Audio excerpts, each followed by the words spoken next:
Okay, we're gonna do the day 6 assignment. So I'm creating a REPL. I'm gonna call it day 6 practice.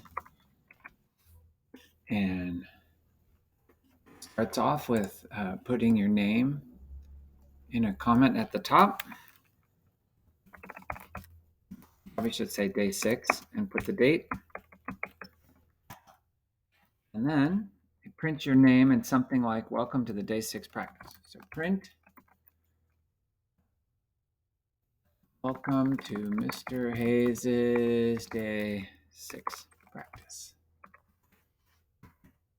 So that's pretty simple. Ask the user for their name. Okay, so that'll be an input call, and I want to store the name in a variable called name.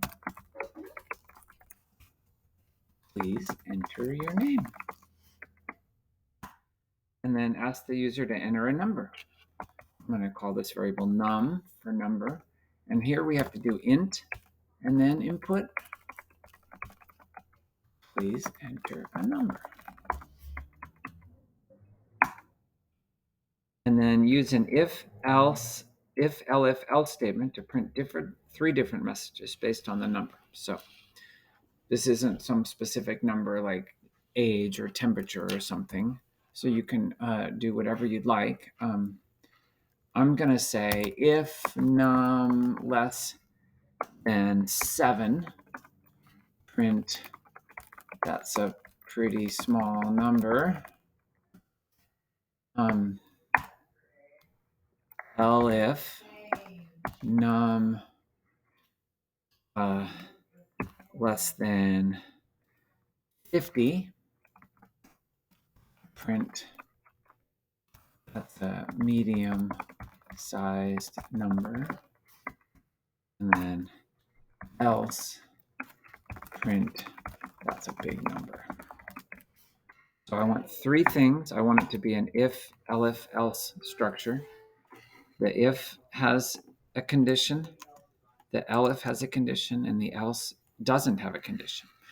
And notice how the indents, what's under the if is indented by one tab, and what's under the elif, and so on. And then back here, we're back to not being indented. So then I ask you to print the user's name out multiplied by the number. And I tell you in the document how to do that. You can say print name times num. And that'll print the person's name that many times. And then it asks the user if they want to run again. Now, here's the thing. If you're going to run again, you have to be inside of a loop.